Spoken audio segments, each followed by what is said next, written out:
This is Emmi Beuger's Day Off, the weekly opinion editorial podcast from the Daily Collegian. I'm Emmi Beuger, and I've been so busy with my first 2 weeks at the Collegian that I needed a day off to record this podcast. So today's topic is about journalism. But before we get to our talk with non-journalists about journalism, let's introduce our guest and my newest producer, Jake. Hi, I'm Jake. I do web. I put up the articles, and I'm here helping record the podcast. Jake's awesome. It's his first day on the job. He's doing a great job. And our guest today is Becky. Tell us about yourself.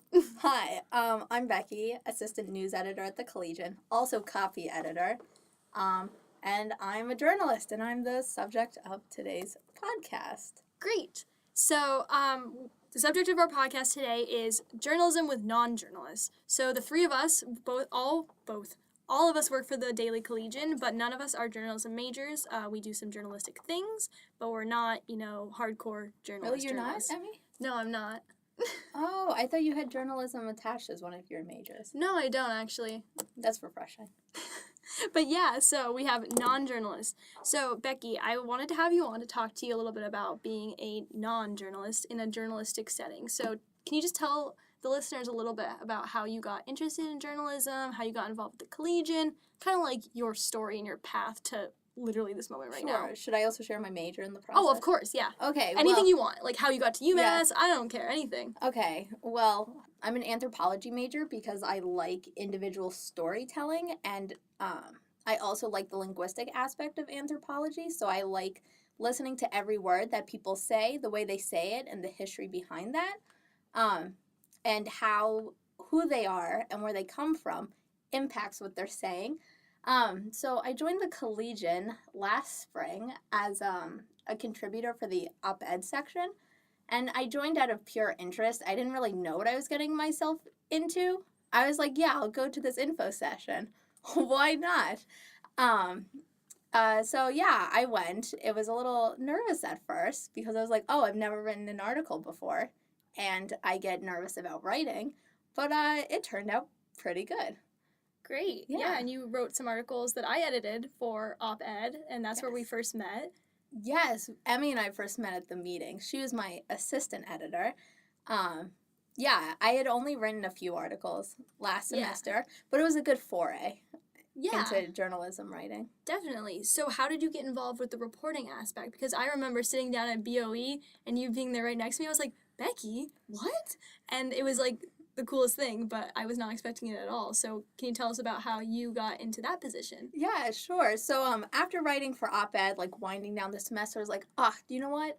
I love editing, because the info session I went to, I had actually asked Tess, who's now current editor, but was then an assistant editor of op-ed, if there was a position where I could do editing, because I like doing it for fun. And she was like, well, Becky, that's a position. I was like, oops, didn't mean to step on your toes, Tess. Tess, I don't mean that in a bad way. It's fine, because it led me to a great position here. But, yeah, so towards the end of the semester, I applied. Well, I asked if I could apply to be an op-ed assistant editor, because I had previously thought I'd have to have, like, a year's worth of experience. But Tess had emailed me back saying, oh, the position's full, like any vacant positions are full. But she got me in contact with Jackson Cody of the news section. He's now my editor. So I got an interview. It was really fast-paced, though, because I emailed him, and then I scheduled an interview, and 2 hours later I had that interview. Oh, my gosh. With Jackson and Haley, who is now managing editor, and very fast-paced. And it was during exam week, and I was trying to schedule a flight home. Oh my gosh. Yes, wow. But here I am, assistant news editor. Great. Yeah. And you've been doing a lot of, reporting, too, because I was having this conversation, I think maybe Jake was there when I was rambling about this in the office the other day, about how when people become editors, they usually don't have as much time to write stories. But with this current group of news editors, you guys all write stories, all the time. You're always in the office. You're always writing things. So how was that transition for you, specifically as a non-journalism student? Was it a hard transition? Was it easy? I mean, how was that for you? Not saying that journalism is easy, just saying, was it an easy transition for you? Well, I didn't know that I don't know if news assistant editors ever, ever not have to write stories. I thought it was part of my job. Jackson had described it as part of the job description. Yeah, it might be like when you become an editor, you have less time to write, I guess is more what I was saying, is that kind of happens with op-ed. You know, I still write, but I technically don't have to write, if that makes sense. That's actually why I applied for op-ed assistant editor. I was like, it's straight editing, no writing. But the transition, I think, I'm huge into time management, and I keep an hourly planner, so that's been really helpful. But, I think the transition, it's been okay. So I still get nervous about writing, but I do think,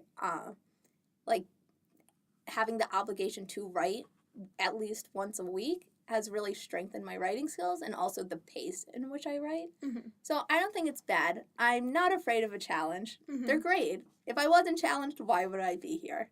Am I right or am I right? I think you're pretty right.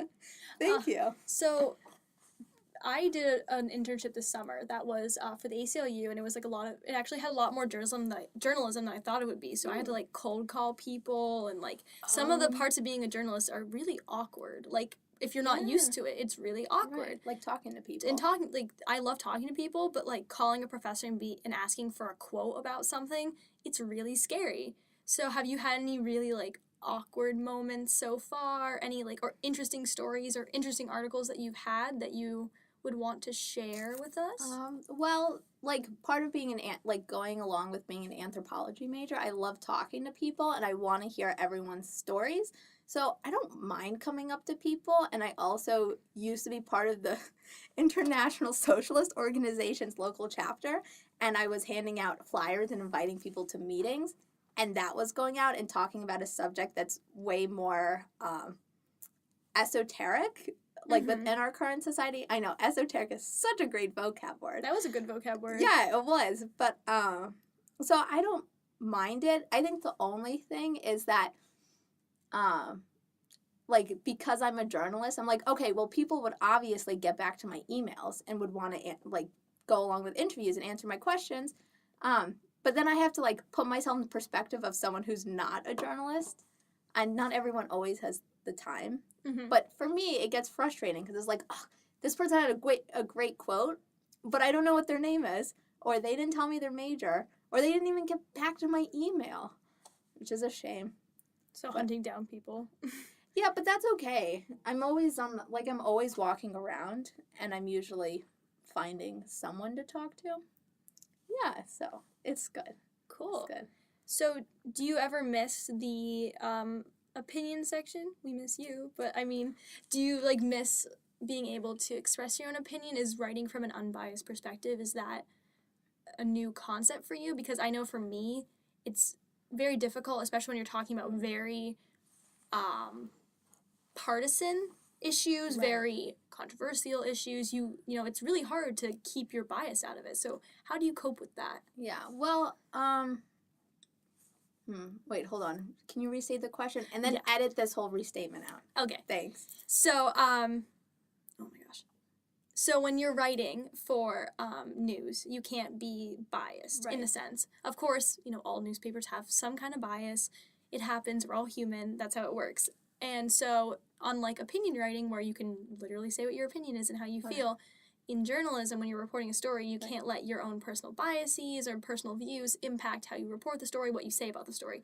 So how do you manage that, and how do you balance that? Well, I mean, I think at first, I remember my first article was hard. I was also in Ghana at the time that I was assigned the article. So I was like, ooh, I had to Facebook message Jackson and say, oh, well, I can't do this right now. I'm currently in Ghana. So that was hard because I didn't exactly know what was expected of being of writing a news article. I mean, Jackson, though, he gave me a lot of comments and critiques and helped me really understand what it meant to write a news article. So that was okay. But I don't think my opinion has totally left news. Because no one can be totally impartial or unbiased. Right. But also because of what I choose to cover. I understand as a journalist, I have a lot of power to highlight people's voices and, like, choose whose voices I want to highlight. And I don't choose to go to sports. Like, I'm not choosing to go to Amherst Cinema and cover a new movie release. I'm choosing to cover, like today, I went and covered a lecture about the Native American genocide because it's not addressed. It's not talked about. Like, that's my opinion, is I choose. Like, I think this story is important to share because I don't know if someone else would share it. And that's, like, what my line, like, whether it's been an op-ed or journalism, I'm always covering underrepresented voices. Wow, I really like that. That is Thank you. like incredible, actually. Thank you. Really, really like that. Thank you. You read my South Sudan piece. Maybe you edited it. I did, I think. Yeah. Did you read it, Jake? What? When was it?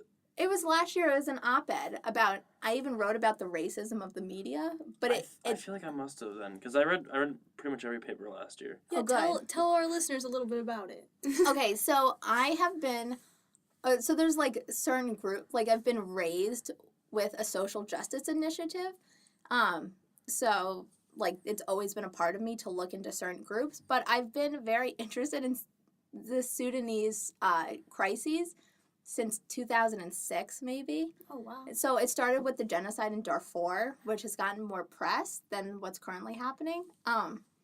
But in 2011, after all the civil war, which the genocide in Darfur was a part of, South Sudan finally gained statehood and was recognized as a state. It's actually our newest state. Woohoo, South Sudan. But 2 years after that, the country collapsed into civil war due to tribal and ethnic conflict.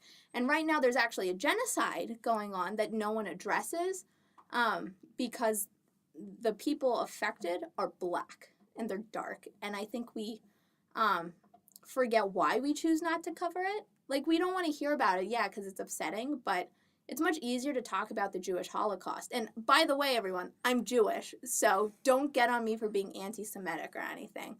But the Jewish Holocaust, like, we think of Jews now as white, which at the time of the Holocaust, they weren't, and that's why they were attempted to be totally annihilated. Why didn't we care about the Armenian genocide in 1917? Because we didn't consider them white. Why didn't we care about the Rwandan genocide? They're Black and they're dark Black people. The Sudanese are the same. So I thought, like, me as my positionality as white and a journalist, I have the power to highlight certain voices, and the South Sudanese aren't being listened to right now. Like, I mean, the Rohingya are similar, but thank God for Al Jazeera. They're highlighting the Rohingya, who are also going through a genocide of their own, and their genocide is actually not recognized by the United States. And the president of Myanmar, where the genocide is currently taking place, is a Nobel Prize, Peace Prize laureate, and she's complacent in the genocide. It's really interesting that we don't talk about it. Wow. Aung Suu Kyi, look her up. She's interesting, but she is not being a good person right now. Wow. Yeah. I don't actually think I edited that one, but I believe I read it. Oh, I good. have to check to see who Oh, edited good. that And you one. can always share it on Facebook, everyone. That was Wow. an aside. No, that's okay. I mean, Yeah. that's really incredible that you want to highlight these stories, because there are a lot of things that we don't want to address and people don't Yeah. want to address, and I think it's really important that journalists address that. I mean, I know I'm not like a journalist, but I mean, I like to try my best Yeah. to draw attention to issues that I believe are important to campus, and I think that's what a lot of people on staff really do want to do. Yeah, I think that's integral to journalism, and I think that's why the Collegian is the largest collegiate newspaper in New England, is because we all care and we all have a purpose and a passion and we all have a voice we want to highlight. And I think that's why it's popular. We all focus on something different. We're not all focusing on, like, the Rohingya or the South Sudanese. It would start to get a bit boring, don't you think? That's rhetorical, everyone. But, Yeah, nothing's more boring than genocide, guys. well, no, but, like, it becomes regular. Like, we all care about something, and then everyone who reads the paper can identify with a belief or, or an interest that one of the writers has. And I think that makes us really special. Yeah, Don't you think? I think when you look at the front page of the paper, you get a really good mix of different things. It's not always, some political talk on campus, because there are those. We have one like every single day. some kind of lecture, which they're all really interesting, and I actually really do like looking at the write-ups because you can't go to all of them. Yeah. And it's really nice to see that. But then we also have some story about like a really cool club, or we have a story about, your story that you had online and was also in print, right? You're Which like one? the one about the rally. Yeah, Is that that in was print as front well? page. It was front page. That's what I thought. It wasn't like huge on the front Right. page, but it was there. Right. I was in my head. I'm picturing the Adobe Spark one. Like that's Right. why. I mean, that was and really cool, though. That one was really cool. You guys, listeners, check out like all of our cool Adobe Spark Yes. articles. Becky just had one about the DACA It rally? was a rally about repealing, in protest of the repeal of DACA and of the events in Charlottesville, but it was also expanded towards recognizing and combating systematic racism, which is really cool. Wow. Yeah. Very, very cool article. It was a really good Thank article. you. Watch out, Time Magazine. The Collegian's coming for you. So, just a couple more like quick questions to Yeah. wrap up. So, if someone out there is really interested in journalism Right. and they're not a journalist, they're scared to get into Right. it, what advice do you have for someone who wants to get into journalism but they don't have that traditional background? Right. Oh, this is good because I was thinking about this a lot last week at the club fair when I was targeting vulnerable freshmen, trying to get them to join the Collegian. Young blood. We need them because they stay here forever. But And we love them. We We- love everyone we who comes do. to work for us. But so I would say don't go in with fear. There's no need to. Like, you come in, you don't, and there's a lot of assumptions that go into journalism. Like, you have to be a really fantastic writer. You have to, be super high achieving in type A. And we don't have that. Like, come in because you're vaguely interested. You don't have to stay if you don't want to. We have a really supportive team here. And we also have a fostering environment that I don't really think is available anywhere else. Like, if you plan out on going to the world, and if you're interested in journalism and you're going to go out into the world and work for a paper, when are you going to get a team that's supportive and they really care about you and they want you to really grow, and they're not going to chew you out for doing something poorly, but they're also going to be they're going to give you constructive criticism so that you can grow. I think that's really cool, and there's so much you can do on the paper. And I know that I was initially not enthused about joining the news team. I was like, oh, news? I like op-ed. Why would I want to do that? I don't particularly enjoy campus news. I like international news. But it really grew on me. It was really cool. And you meet a lot of people. Well, the stuff that directly affects you is the stuff that's on campus, Yeah. no matter how cool or interesting international stories are. That's true. Yeah. The stuff on campus is happening to you right this second. Yes. I mean, unless you're Rowan Jaya or you are affected by DACA or... Well, that's why those articles are so Yes. cool. But Yes. And... there's always a silver lining. Exactly. Yes. Generally. Unless you believe in a different philosophical concept, way of thinking. That's all right. You're not Nietzsche. Shout out if anyone knows Nietzsche. Becky. But can I also give a shout out to my translation? Oh, of course. team? Yeah, she was telling me about this really, really cool project. And then I have 2 more wrap-up questions. So tell us about your Ooh. project, and then Okay. we'll finish up. You've got a Okay. team. Well, I'm putting it together. I've actually got to talk to you and Dan, who's also on web, about how we're gonna lay it out and other stuff that has to do with it. But I'm actually putting together a team. I'd like to call them a family of translators. Get it? Language family. Oh my God, that'd be such a good name. Oh God, that was so linguisticsy of me. But part of me being a journalist and representing, highlighting underrepresented voices and my interest in anthropology and linguistic anthropology, I noticed that the newspaper is in English, which is it's fine. It's the way a lot of people get their news. There's nothing wrong with that, but there's a lot of people on campus who are international, and while their English is really good and they can excel in classes, it might not be the most comfortable language for them. And if you, for example, my friend Pekka, hi Pekka, she's from China and her English is very good, but it takes her 20 minutes to read 1 page. And if she has to spend all that time, she's going to use that time reading for her assignments. And she wants to know what I'm doing. Like, she's been to my presentations before, has no clue what I'm saying because it's not in the language she's most comfortable with.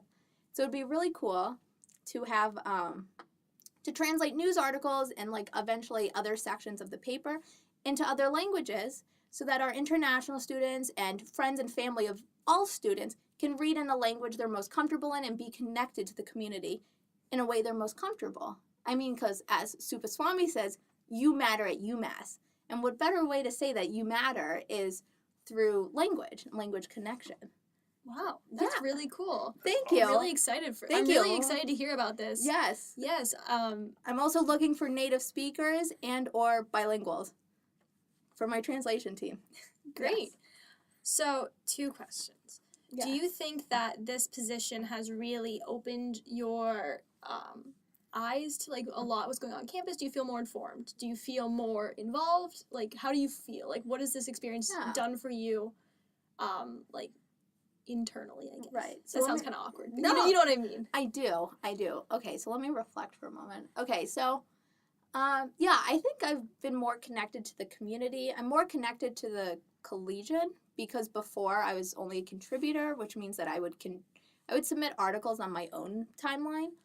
So now having, like, a lot of responsibility, like, I'm more connected to the paper, and I'm, like, I know everyone on the paper. Well, most of everyone. And I definitely feel more connected to the community. Because I have to go out and talk to everyone. It's not like an op-ed where, I can choose to go out and have an opinion on something that's going on campus, or, like, I could talk about, like, Betsy DeVos. Like, I can choose, like, who I want to interact with and who I want to gain inspiration from. But on campus, I can talk to everyone and, like, lots of people that I didn't know existed or I wouldn't have talked to if not for me wanting to go out and, really highlight voices on campus that are overheard, which, like, goes back to my mission statement for myself. Like, if I wouldn't know these people, how would anyone else? Like, it's my proactivity to go out and talk to these people. Great. Yeah. And just before my final question, Yeah. I just want to give like a little shout out to like the Collegian, because a lot of people think of us as, you have to be a journalism major to work for us. No, That's you not don't. true. And not to say that journalism majors are bad, because we love all the journalism majors that work with us. They're amazing. They're professional, literally incredible people. Everyone we work with Do is you like 'em, literally Jake? incredible. I love everyone. They're all right people, No, No, we're journalism- totally kidding. You don't need to be a journalism major to interact with the Collegian. I mean, I'm computer science. I'm about as far removed from journalism as you can get. And I think a lot of, in my experience, which leads into my last question for you, is that working for the Collegian has actually really gotten me interested in journalism. I, really have always enjoyed writing, but I've never seen myself going out and writing a news article. And this summer I was really challenged that I had to go out and write news articles. And that was something I've never experienced before, and I think it would have been a lot worse if I didn't have the Collegian to have everyone helping me, all these people who are amazing with AP style and writing, who can write a news story in literally 30 seconds. Like Jackson. Jackson writes the most amazing news stories in so little time. It's ridiculous. Shout out to Jackson, we love him. So my question is, do you see this as like a possible future job, or do you just see this as kind of like something you're just going to try now, or do you see it in your life at some point after college? Interesting. This is so germane to my day today. Wow, another great vocab word. No, but actually walking back from the lecture I covered on my way here, I was thinking, I was like, wow, like this felt really good. It felt really natural. My personal, like, philosophy is to not have, like, a predetermined path. Like, maybe have, like, a loose guideline, but take whatever opportunity comes your way and what makes you truly happy, because that's what's going to grant you the most, like, payback. Payback is not the right word, but it's going to give you fulfillment. Fulfillment, yeah, I like that. Yeah, and, like, you receive the most from it. So I really learned a lot from journalism, and I really enjoy doing it. I don't know where I'll be, so I'm not going to give you a definite answer, but it is something that's really fulfilling to me. No matter if it gets a little stressful or not, it feels really good, and I like the community that I'm a part of. Great. Yeah. And you have a lot more time left. It's only, week 3 right now? Week 2? Mm-hmm. We are just at the Yeah, beginning. I even decided not to study abroad this spring semester because I was like, I can't leave the newspaper. Aww. And I can't leave the language family. It's my baby. Aww. I called my mom. I was like, oh, I don't know if I should go to China or not. Like, I really love Chinese. Really. Have you visited before? Yeah, I was in Manchuria. My host family was North Korean. That's pretty cool. It's very interesting. We'll talk about it at a later date. Wow. But- Yeah, I want to hear. That sounds like a really interesting experience. It is. The samurai are from Manchuria. Everyone thinks they're from Japan, but they're not. They're indigenous to northern China. We can learn knew that so one. much from Becky. I didn't know that. I don't know anything. I learned it. I mean, while I was on the trip, I was with someone who had studied that community for like a year, and she's like, "How do you not know about this?" I was like, "What do you mean? Why I would love I?" Japanese history. Oh, wow. You do? Yeah. We'll have to have Jake on to talk about Japanese history. Oh, no. Yeah. Oh god. We're that's gonna Let's get- do pressure. a joint one. We're gonna I get love Jake on. history. We're gonna get Jake on here someday Yeah. to co-host with me. Yeah. Okay. Yeah. So. Yeah. I'll bring So- my dry unneeded points. No. No, we need it. Yeah. Every word counts. Yeah. It's true. Yeah. But yeah, I decided not to go to China. I was like, oh, Wow. it's my baby. I don't want to leave. I mean, the newspaper is my baby. It's been here since like 1846 or 64 or something. Very long time. Right, long time. It's older than my dad. Older He's than like Columbus. a thanks. Not that old. Give or Close. take like 100 or 1492, 300 years. Columbus sailed the Yeah. ocean blue. Yeah. So yeah, I wanted to stay here for like the language program family thing I wanted Aw, to start. that's cool. Yeah. Great.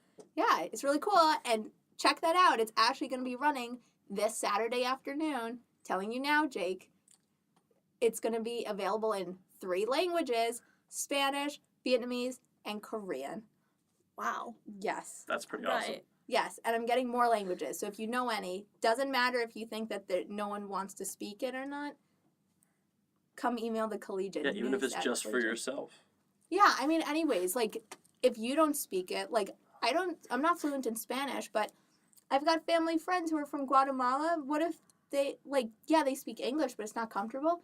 It'd be so much easier if they could read in Spanish. So, it'd be really cool. Great. Well, I Yeah. can't wait to see all the awesome things that you're going to do. I mean, Yeah. you're already doing crazy, amazing things already, Thank and it's you. literally only week 2. So I'm really excited. I'm really happy to have you on to talk a lot about journalism. Thank you, Jake, for all of your help. I'm really, really excited to get this semester going, and we're going to have lots of really cool content for you this semester and next semester because I'm here for only one more year. So this has been Emmi Beuger's Day Off. Check us out on the Daily Collegian website, and tune in next week.